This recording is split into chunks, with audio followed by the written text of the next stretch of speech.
the biggest loss of my life would end up putting me on this path of becoming a certified death doula and grief guide. My name is Di Atherton. Welcome to my podcast, Walking the Path of Grief, and episode 1. I wanted to start this podcast because in the past 6.5 years, and I'm going to chat a little bit about how I ended up doing what I do, but I've really seen how even though grief is all around us, we're all going to experience it. We're all going to experience death and dying. It is so misunderstood and feared. And it's my intention with these podcast episodes is to allay some of those fears, correct some of the myths, and also help you to become more comfortable around grief, being with people who are grieving and understanding your own grief process when you go through it. And I do say when. There will be occasions when you experience grief. And one of the things I want to cover in this podcast is that grief is not just the death of someone. There are many layers to grief, and it's one of the things that I'll be covering. If there's a specific question or a topic that you'd like me to cover around death, dying, and grief and loss, please just pop it in the comments below. Hit the subscribe button and let's start having a conversation about this. So how I ended up doing this work is I was with my husband for 38 years. He was the love of my life. There was 21 years age difference between us, and I always knew that with the law of averages, there was going to be a time when I was going to be on my own. I am also a Reiki master and an integrative soul and energy practitioner, and I've always had a fascination with death and dying, especially in the Western culture. We don't want to talk about death. You know, I've heard before, oh, this is morbid. When I try and talk to couples about wills and what plans have you made, you know, for if, God forbid, something happens to you now, what happens to your children? And they go, oh, no, we don't want to talk about that now. We have to talk about it. Death is a natural part of the cycle of life. Everything is born on this planet, whether it's from a seed or from an animal or a human being. It is born and it grows and it dies. So death is a natural part of the cycle of life. And what interests me is that in indigenous cultures, the death process is fully embraced. The emotions are fully embraced. And it's a process that they go through. What I've discovered in the Western culture from my own observations is someone dies, there's huge shock. The community, friends, family all step in to support and help the grieving person. We have the funeral. Everything is a blur for those people who have, experienced the loss. And then after the funeral, everybody goes back to their lives, and the person who has been bereaved is expected to carry on as normal when their life is anything but normal. Because of this fascination that I had with death and dying, and because my husband was 21 years older than me, because I knew that he would probably go before I did. When he did eventually pass, which he was 81 years old, he was at the end of his life, it was expected. I didn't anticipate how hard grief would actually hit me. I thought that with the knowledge, the research, and everything else that I'd been doing, that yes, I would absolutely be devastated. He was my soulmate. He was my best friend. We had an incredible relationship. I thought I would handle it. And I discovered over time that actually I was really struggling. And it made me realize, if I'm struggling with everything that I know, how is this impacting people who are completely unprepared for the loss of someone? And that sent me on a journey of looking for certification or more information, something, so that I could do something with this experience of mine. And I came across Sacred Dying South Africa. I'm based in South Africa, and I did their certification and became a death doula. A death doula is the other end of the spectrum to a birth doula. So birth doulas welcome life into the world, support the mother through that birth process. Death doula is completely the other end of the spectrum. They support those who are facing end of life, who are preparing to die. And I found over time that my work went more into the grief aspect of supporting people after they've experienced a loss. I'm not saying that I won't ever do specific death doula work, but it kind of is not my path. And I started offering my services as a grief guide, supporting people walking the path of grief. And I want to just stop here and explain the difference between grief and bereavement and mourning. So bereavement is the loss that you experience, or the person who is bereaved. So my husband died. I experienced a bereavement. I am the bereaved. Mourning is the ritual, the process that you go through to honor and to say goodbye to that person.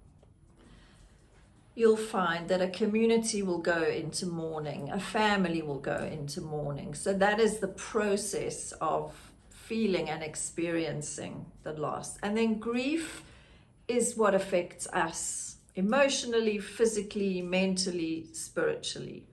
So those are the three differences. And what I realized is, first of all, I talk about walking the path of grief. It is such an unknown journey because it's as unique as each one of us.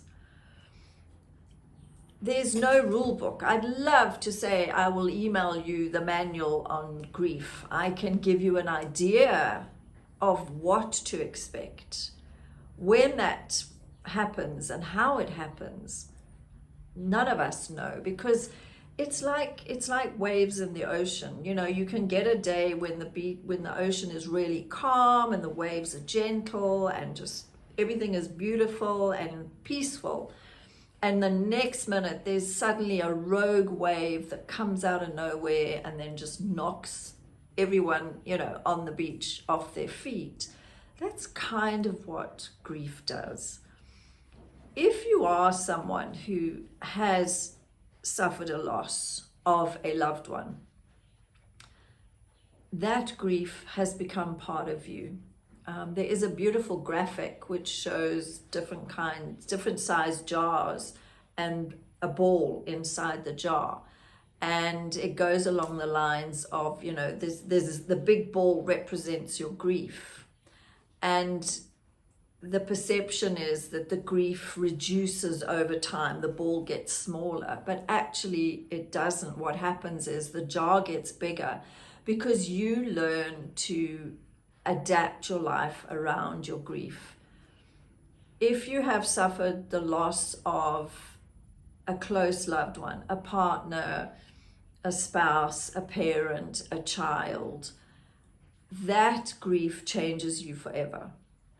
That's one thing I want to reiterate now. You are not the same person that you were before you experienced that loss. You have changed. Your view of the world has changed. The way you think has changed. And the problem is that once we've had kind of the formalities of the funeral, it's expected that we go back to the way we were before, and we just can't. And in future episodes, I will be sharing like what you can expect with these different parts of the process. The first few months are a blur. What happens is your nervous system, your body goes almost like closes in, sort of shuts down to protect your nervous system, because your whole being is now trying to adapt to a different life. I know for me, there were many occasions, like I'd be driving back from town and I'd go, oh, I must message John and tell him what happened. And then I went, oh, of course, duh, he's not here anymore. And coming home to a house where I had to now do everything was just, it was an adaptation. And what I did was I internalized a lot of emotions, because I've always been in my life the strong one, the responsible one. I ran our business, the admin side, the accounts, the finances. I ran the farm that we lived on. Like, I was so used to doing that after John died, I just carried on doing. We had already sold our farm a few months before he died, and I carried on with the packing. I moved on my own to the new place that we'd already found, moved our animals, dealt with the stress my animals were under because their whole situation had changed, and just got on with it. And when I was stopped, I live in a small town, and people would stop me in the street and go, oh, you're so strong and you're such an inspiration. And I kind of bought into that story. And when people asked me how I was doing, I was like, I'm absolutely fine. Don't know if you know what the definition of fine is. Freaking insecure, neurotic, and emotional. And just carried on. Like, I've got this. I always knew, I was going to be on my own. This is my new chapter. And in 2020, so John died in June 2019.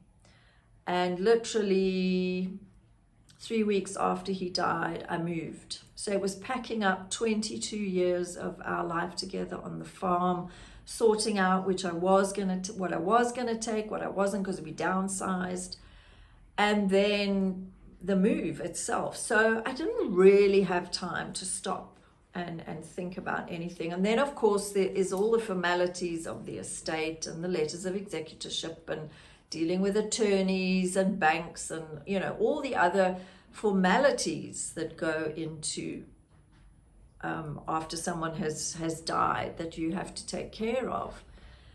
And didn't really stop to allow the emotions to sink in. And then in 2020, of course, the world came to a standstill as COVID just, upended the world as we knew it. And here in South Africa, we went into, I think, 6 or 8 weeks of hard lockdown. And that was the first time that my body was actually able to process all the emotions. And what happened was I got 2 huge boils on my butt. I called them Bertie and Betty.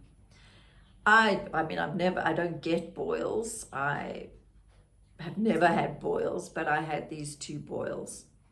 And they were so bad that I couldn't even sit. I had to lie on the couch. They were really excruciatingly painful.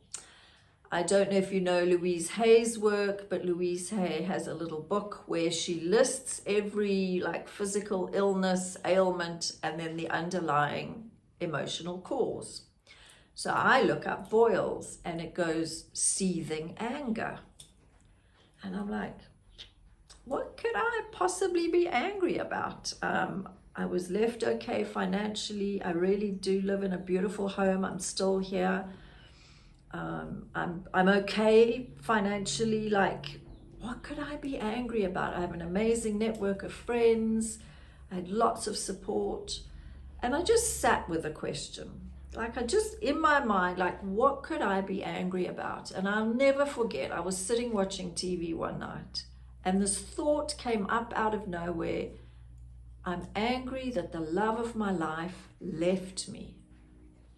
And that was it. And then it just started to come and I got my journal and I started writing. I'm angry that the love of my life left me. I'm angry that I have to do everything myself. Like I can't any longer just phone him and say, oh, babes, while you're in town, won't you pick up dog food? I'm angry that I come home to an empty house, except for my dogs and my cat. I'm angry that I'm alone. And I never realized that I was sitting on this anger. And I think it's a mistake that we make, and it is kind of society driven. Like you don't show that, you know, you're like, I'm fine, I've got this, I'm gonna shoulder on. Here's what I know. Grief needs your time and it needs space. Grief isn't one emotion. And in future episodes, I'll share ways that grief can show up. And sometimes we don't even realize that it's grief. So the boils eventually did clear up. I'd love to say that they cleared up overnight after I had this realization of how angry I was. But they didn't. But they made me aware of just how angry I was at having lost my soulmate.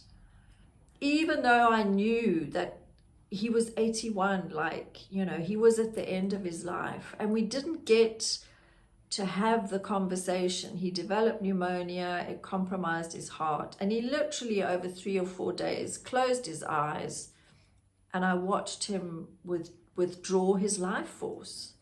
And it was very beautiful. He was at home, all his children and grandchildren were there, his sister. It was beautiful and peaceful.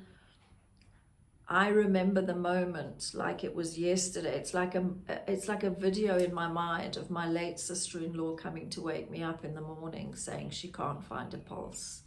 I remember this weird sound coming. I was like, what is that noise? And then I realized it was me wailing, and I just fell forward and collapsed in her arms. That enormity of he's gone, because I think we do, you know, we expect our loved ones to just go on forever. And it's a huge shock when they go. And he knew months before. I said to him in the February, I could see he wasn't well. And I said to him, I think I've seen my last Christmas with you. And he said, I think you're right. So somehow he had a knowing. I regret that we didn't spend more time talking about it. I think both of us just didn't want to face the reality of what was coming. And I remember the Saturday night, he died on the Wednesday. I remember the Saturday night, he was really sick and it was winter here and he was sitting on the side of the bed. He'd stopped eating. He was just drinking green tea. I'd make a flask of green tea for him and he wasn't even drinking that. And he sat up in bed and he was sitting on the side of the bed in his t-shirt. He was so thin by that stage. And I said to him, babes, you need to get back into bed. It's really cold. And he looked at me, but he wasn't looking at me. He was looking through me, beyond me. It was like he was looking at eternity. And just this look on his face, I knew.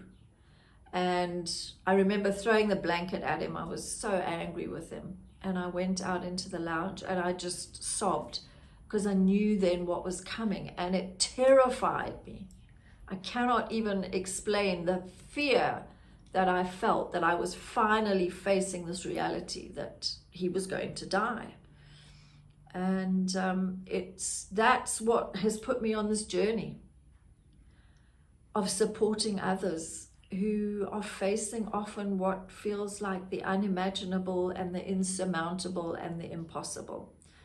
And I'm here to tell you that it will pass. but you have to experience it. You have to go through it. There's no well-meaning friends will try and take the pain away for you. They can't. It's impossible. And I'll be sharing ways that you can support someone who is grieving. But there's no way around it, over it, under it. There is only through. And I'm going to leave it there for today. And I will see you next time. But please, if you have any questions or anything you'd like me to discuss here, you can find me on Facebook, Di Atherton, The Spiral Path, Instagram, LinkedIn, and I will do my best to answer your questions. Take care.